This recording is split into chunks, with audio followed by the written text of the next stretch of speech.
"Daddy, please don't leave me. Not today. Not like this."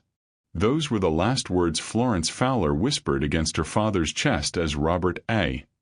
Fowler took his final breath in that VIP hospital room. But Florence couldn't have imagined that barely 72 hours after her father's death, 72 hours after she'd said goodbye to the only person who ever saw her as more than her disability, her husband Charles would be standing at her apartment door with a brown envelope in his hand and his mistress Lillian Ridgway on his arm, wearing a red dress that screamed victory. Florence stood there, her legs barely supporting her weight, pain shooting through her weakened body, watching through tears as Charles handed her divorce papers while her father's funeral flowers were still wilting in the hallway, while the smell of hospital antiseptic still clung to her yellow dress, while her father's final words still echoed in her mind like a prayer she didn't understand yet. But what shattered Florence's heart into pieces so small she could barely breathe wasn't just watching her husband walk away with his mistress 3 days after her father's death. It was the way Charles looked at her, like she was a burden he'd finally shed, a weight he no longer had to carry. It was hearing him say, "I didn't sign up to be a lifelong caretaker," as if loving her had been a prison sentence instead of a promise. What Charles didn't know as he signed those papers with relief in his eyes, what Lillian didn't know as she smiled in triumph over the broken woman still wearing funeral black, was that Florence's dad, the humble man who'd taught her that quiet strength mattered more than loud wealth, who'd lived modestly so she'd learn character before currency, who'd worked in silence so she'd value integrity over image, wasn't just a loving father. He was a secret trillionaire who'd built an empire worth billions while wearing humility like armor. And in exactly 6 days, when the lawyers finally tracked Florence down at her empty apartment, when they revealed she'd inherited not just wealth but an entire financial dynasty, Charles would feel his knees buckle with a realization so devastating it would hollow him out from the inside. He'd divorced a billionaire to marry a woman who'd leave him the moment the money disappeared. But here's the part that'll break your heart and put it back together again. Before we begin, click subscribe button, like this video and tell me in the comments where you're watching from. Your support helps us bring more thrilling stories and trust me, you won't want to miss them. Now let's get into the story. 3 weeks before he died, Florence's father sat in that same hospital room, his body failing but his mind razor-sharp, and told his attorney, "Harold, I need you to listen very carefully. My son-in-law is going to leave my daughter. I can see it in his eyes. He looks at her like she's damaged goods now that I'm dying, like her disability makes her less instead of more. So I need you to make sure that when he walks away, when he thinks he's escaping poverty for something better, when he believes he's trading up, he can never ever touch what I'm leaving her. Put it in an irrevocable trust. Make it bulletproof. Build walls so high that greed can't climb them.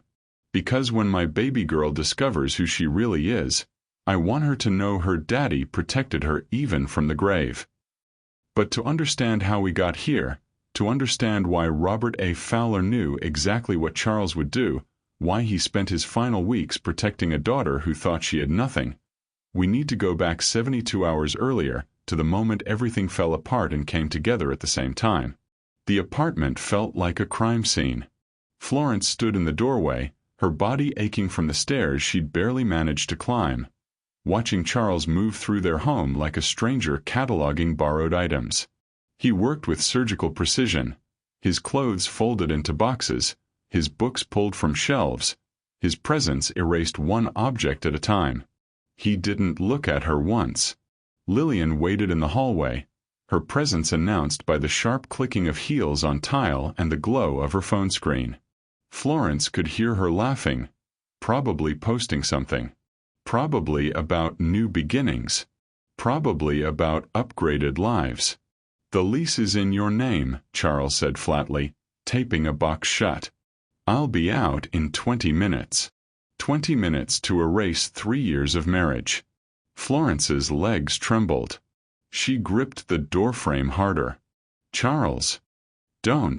He finally looked at her, and his eyes were empty. "This is better for both of us. You know it is." Then he was gone. Lillian's perfume lingered like poison in the air. The funeral was worse than the divorce. Robert A. Fowler's service was held in a small chapel on the edge of town. Quiet, modest, almost empty. Exactly as he would have wanted. Florence sat in the front row, her father's casket 10 feet away, her body screaming from sitting too long, her heart screaming louder. But something was off.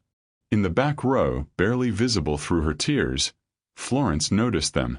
3 men in black suits. Silent. Still.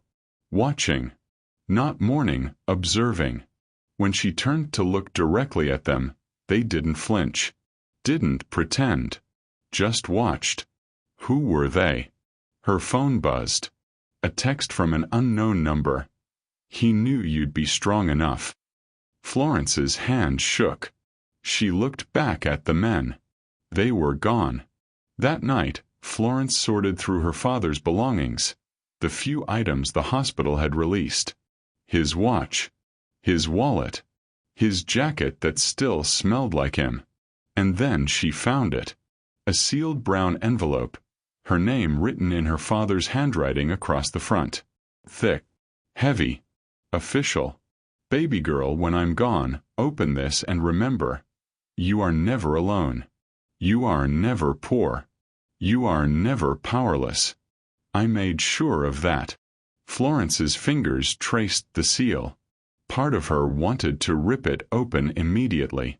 Part of her was terrified of what hope might do to her now, how much worse it would hurt when it turned out to be nothing. She set it on the table. Stared at it. Reached for it. Pulled back. Then someone knocked on her door. 3 sharp raps. Official. Urgent. Florence's heart stopped. She wasn't expecting anyone. 2 men in tailored suits stood in her hallway. Behind them, a woman with silver hair and a leather briefcase that probably cost more than Florence's rent. Ms. Fowler, the woman said. I'm Margaret Chen, senior partner at Whitmore & Associates. May we come in? Florence's mind raced through possibilities. Debt collectors, hospital bills, insurance complications. She nodded, stepping aside, her legs protesting the movement. They sat at her tiny kitchen table, the sealed envelope still lying there like evidence. Margaret placed her briefcase beside it, the contrast almost absurd, luxury next to mystery. Ms. Fowler, your father left very explicit instructions regarding his estate. Margaret pulled out documents, each page thick with legal language. I'm here to execute his last will and testament. There must be some mistake, Florence whispered. My father didn't have an estate. He lived modestly. He wanted you to believe that. Margaret's voice softened. Robert A. Fowler maintained offshore trusts in 3 jurisdictions. He held silent ownership stakes in 17 corporations. He operated through shell companies specifically designed to hide his wealth from public record. The room tilted. Florence gripped the table. That's impossible. Margaret slid a document across the table. Numbers. So many numbers. Commas and zeros that didn't make sense. You are the sole heir to the Fowler estate, valued at approximately $4.8 billion. Florence couldn't breathe. Billion. Your father anticipated certain complications. Margaret's eyes held something like respect. 3 weeks ago, he called me from his hospital bed. He said, and I quote, my son-in-law is going to leave my daughter. He sees her disability as a burden. Make sure he can never touch what I'm leaving her. Tears blurred Florence's vision. Her father had known. He'd watched Charles pull away and had spent his dying days protecting her from it. He established an irrevocable trust, Margaret continued. Your ex-husband has no claim. Ever. Your father made certain of that. Florence's chest heaved with sobs she'd been holding back for days. Not from joy, from the devastating realization that her father had understood her pain so completely that he'd built walls around her heart even as his own was failing. Ms. Fowler, Margaret said gently, are you ready to learn the truth about who your father really was? Florence looked at the envelope, then at the documents, Then at the three people who'd just turned her entire world inside out. She took a shaking breath. Yes. The estate was nothing like Florence expected. Tucked behind iron gates and old oak trees, the property didn't scream wealth, it whispered it. Elegant. Private. Invisible from the road. Exactly how her father would have wanted it. He purchased this 20 years ago, Margaret explained as they walked through marble halls. Under a shell corporation. No one knew. Florence's new reality included a medical team, physical therapists who worked with her body instead of against it, and pain management that actually managed pain. For the first time in years, she could move through a day without her disability feeling like punishment. But the physical transformation was nothing compared to what happened in the library. Every morning, a rotation of experts arrived. Financial advisors, corporate attorneys, negotiation specialists. They taught her to read balance sheets like stories, to see power structures like chessboards, to understand that money wasn't just currency. It was influence, leverage, control. Your father believed in quiet power, Margaret said during one session, sliding a file across the desk. He always said, the loudest person in the room is rarely the most dangerous. Florence remembered. Childhood dinners where her father would ask, "What did you notice today, baby girl?" Not what people said, what did they do? He'd taught her to observe, to listen, to see the truth beneath the performance. Now she understood why. No press, Florence said firmly. No announcements. No one can know about this yet.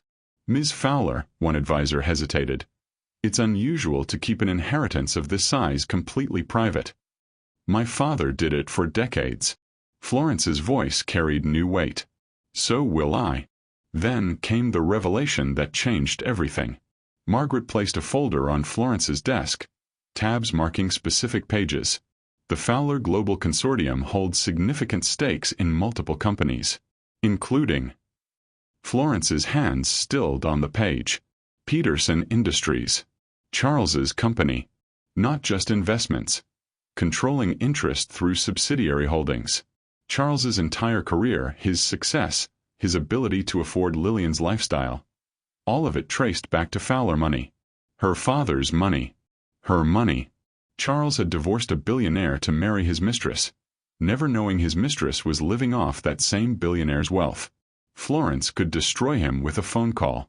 Foreclose on everything. Watch him crumble in real time. Instead, she closed the folder.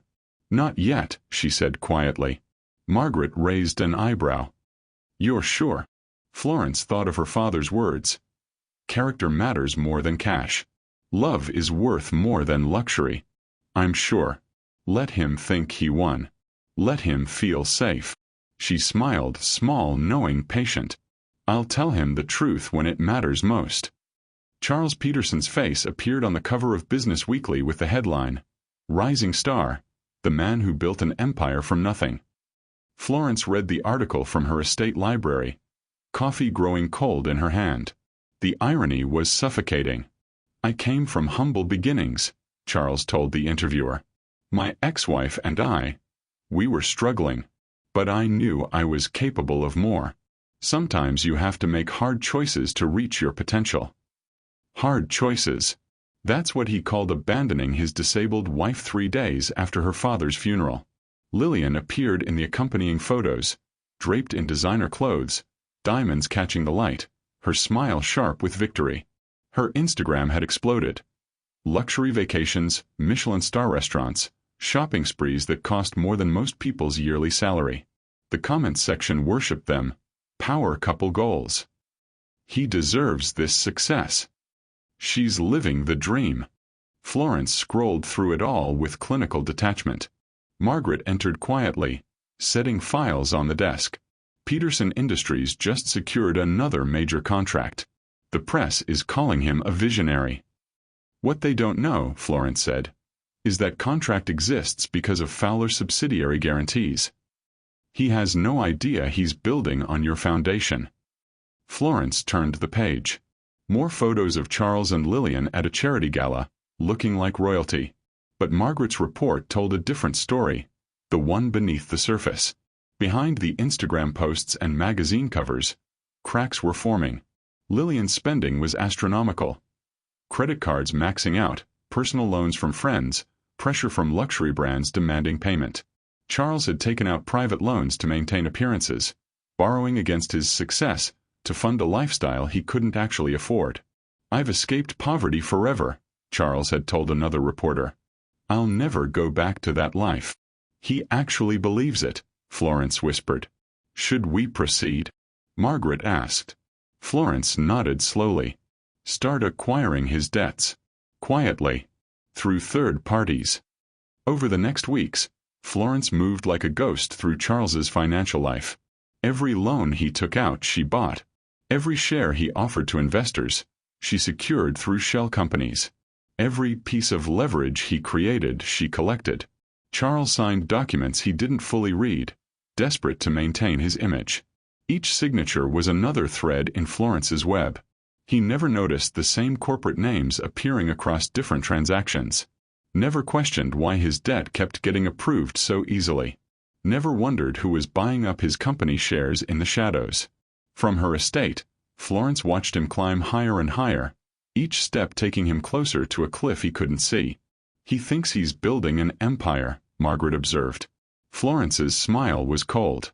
"He's building his own cage. And he's locking himself inside." Florence sat in the estate's war room, as she'd come to call it, surrounded by monitors displaying real-time financial data. Margaret stood beside her, tablet in hand. "It's time," Florence said quietly. Margaret nodded and made the first call. Within hours, the dominoes began to fall. Peterson Industries' primary bank, secretly owned by a Fowler subsidiary, requested immediate review of all outstanding loans. Not cancellation. Just review. Enough to trigger panic without revealing the hand pulling the strings. By afternoon, 3 major investors simultaneously announced they were reassessing their portfolios. All 3 were proxies Florence controlled. They withdrew quietly, politely, offering no explanation beyond shifting priorities. Charles's office line rang constantly. Florence watched it all unfold through reports that arrived every 30 minutes. She felt nothing. No satisfaction. No anger. Just cool, methodical precision. "His CFO just resigned," Margaret reported. "Apparently saw the writing on the wall." "And the wedding?" Florence asked. "Lillian's pushing harder than ever. She's convinced a lavish ceremony will stabilize their image." Margaret pulled up Lillian's latest Instagram story. Wedding dress shopping, champagne, hashtags about #foreverlove and #powercouple. Charles was drowning, and Lillian wanted to throw a party on the sinking ship. Florence understood the psychology perfectly. Lillian had built her entire identity around this upgrade. From mistress to wife, from nobody to somebody. She needed that wedding like oxygen. Needed the photos, the validation, the proof that she'd won. "He's calling in favors," Margaret continued. "Reaching out to every contact he has. No one's returning his calls." "Because they all know," Florence said. "They just don't know what they know yet." The web was tightening. Every financial move Charles made, Florence had anticipated. Every investor he approached had already been briefed by Fowler representatives. Every bank he contacted was already under Fowler influence. He was trapped in a maze where every exit led back to her. Then the envelope arrived. Cream-colored, expensive cardstock, delivered by courier to the estate. Florence opened it slowly. "Mr. Charles Peterson and Ms. Lillian Ridgway request the honor of your presence at their wedding celebration." The date was set for 3 weeks away. The venue was obscenely expensive, a historic mansion, black tie required, 200 guests confirmed. Margaret watched Florence's face carefully. "What do you want to do?" For the first time since her father's death, Florence smiled. Not a sad smile. Not a bitter smile. A smile that held the weight of empires. "RSVP yes," Florence said softly. "Tell them I wouldn't miss it for the world." Florence stood before the mirror in her dressing room, the woman staring back barely recognizable. Physical therapy had rebuilt her strength. Proper medical care had reduced her pain. But it was something else that had transformed her. Something internal, unbreakable, forged in the fire of her father's final gift. "You don't have to do this," Margaret said from the doorway. Florence touched the fabric of her gown. Midnight blue, elegant, expensive in a way that whispered rather than shouted. "Yes, I do. For revenge. For closure." The memory flickered unbidden. That apartment 3 months ago, her body aching, her heart shattered, Charles holding out the brown envelope while Lillian smiled in the hallway. "I didn't sign up to be a lifelong caretaker." The words that had broken her.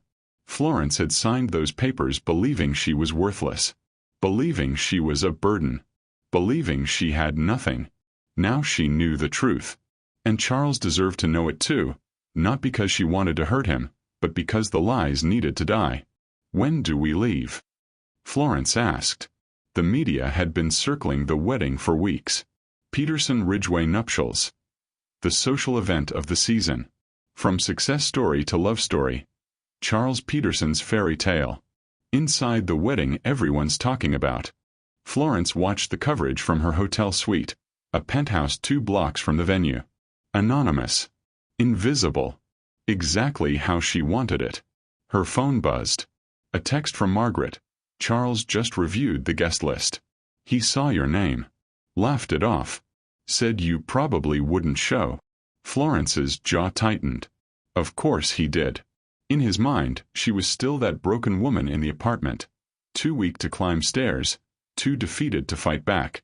He had no idea she'd been climbing mountains. The day of the wedding arrived with crystalline clarity. Florence's car pulled up to the venue at precisely 6:47 p.m., late enough that most guests were already inside, early enough that she wouldn't miss the ceremony. Her driver opened the door. Florence stepped onto the pavement, her gown catching the evening light, her posture straight and strong. A few photographers noticed. Cameras flashed, confused. Who was this woman? She wasn't on their shot list. Florence walked through the ornate doors, past ice sculptures and champagne fountains and flower arrangements that cost more than her father's funeral. Inside, 200 guests mingled in ignorant bliss. And somewhere in that crowd, Charles Peterson stood in his custom tuxedo, believing he'd escaped his past. He had 90 minutes left to believe it. Florence found her seat in the back row. And waited. The ceremony was perfect. Crystal chandeliers cast golden light over 200 guests dressed in their finest. Lillian stood at the altar in a dress that cost 6 figures, her smile radiant with victory. Charles beside her, looking every inch the successful businessman who'd earned his happy ending. The officiant's voice echoed through the hall. "If anyone objects to this union, speak now or—" "I object." Florence's voice cut through the room like a blade. Every head turned. The whispers started immediately. Confused, curious, scandalized. Who would dare? Florence rose from the back row, moving down the aisle with a grace that made people step back. Her midnight blue gown flowed like water. Her posture radiated quiet, devastating power. Charles's face went white. "Florence." "Hello, Charles." She reached the altar, her voice carrying to every corner of the room. "Thank you for the invitation. I wouldn't have missed this for the world." "What are you doing here?" Lillian hissed, her perfect smile cracking. "Delivering a message." Florence turned to address the room. "My father, Robert A. Fowler, died 3 months ago. Charles divorced me 72 hours later, calling me a burden he didn't sign up to carry." Phones emerged from pockets. This was going viral in real time. What you don't know, what Charles and Lillian never knew, is that my father was the founder and sole owner of Fowler Global Consortium, worth $4.8 billion. The room erupted in gasps. And as of 3 months ago, I inherited everything, including, Florence pulled out documents, holding them up, controlling interest in Peterson Industries, the company that made Charles's success possible. Every contract, every loan, every investor, all connected to Fowler entities. Charles's knees buckled. "No, that's impossible. My father knew you'd leave me. He spent his dying days making sure you could never touch what was mine." Florence's voice didn't waver. As of this moment, All Peterson Industries assets are frozen pending restructuring. All loans are due immediately. All investor agreements are void. Lillian's scream tore through the hall. What have you done? What you did to me. Florence turned to Lillian. By the way, those credit cards you've been maxing out? I own that debt now. You're not broke, Lillian. You're bankrupt. Charles stumbled forward, reaching for Florence. Please. Florence, please. I made a mistake. I didn't know. You knew exactly what you were doing. Florence pulled out a brown envelope, the same one he'd handed her 3 months ago. You gave me divorce papers while my father's funeral flowers were still fresh. Now I'm giving you the same gift. Freedom. She placed the envelope in his shaking hands. Congratulations on your wedding, Charles. I hope it was worth it. Florence walked back down the aisle, every eye on her, cameras flashing, the room exploding in chaos behind her. She never looked back. The cemetery was quiet in the early morning light. Florence stood before her father's headstone, simpler than she could now afford, exactly as he would have wanted. Fresh flowers rested against the marble. Roses, his favorite. I did it, Daddy, she whispered. I stood up. Just like you knew I would. The wedding had imploded spectacularly. Videos went viral within hours.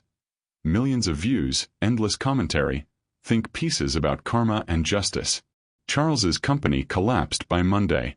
Lillian disappeared from social media entirely. The fairy tale had burned to ash in real time. Florence had won. But standing here, in the stillness of the morning, she realized winning had never been the point. You taught me that power without character is just noise, she said softly, touching the cold stone. That real strength isn't about crushing people. It's about knowing you could and choosing something better. She thought about Charles, probably drowning in debt and regret. Part of her, the part that still remembered signing those divorce papers with shaking hands, wanted him to suffer forever. But her father's voice echoed louder. Character matters more than cash. Love is worth more than luxury. Florence pulled out her phone and made a call. Margaret, I want to establish something. The Robert A. Fowler Foundation. Scholarships for people with disabilities, medical grants, support programs. Start with $50 million. And Peterson Industries? Margaret asked carefully. Florence was quiet for a moment. Restructure it. Keep the employees. They didn't do anything wrong. Charles can stay on as a consultant if he wants to rebuild. But he'll do it earning his way, not riding my father's legacy.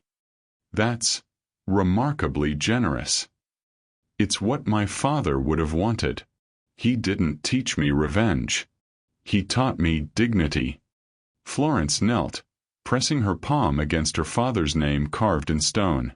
3 months ago she'd been here broken, believing she had nothing. Now she understood. She'd always had everything that mattered. Her father had given her more than money.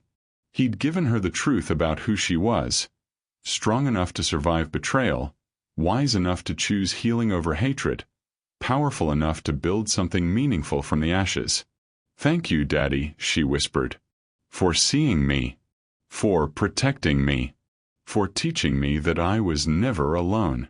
She stood, the morning sun warming her face, her body strong, her heart finally at peace. You are never poor. You are never powerless. Florence smiled through her tears. I know, Daddy. I finally know.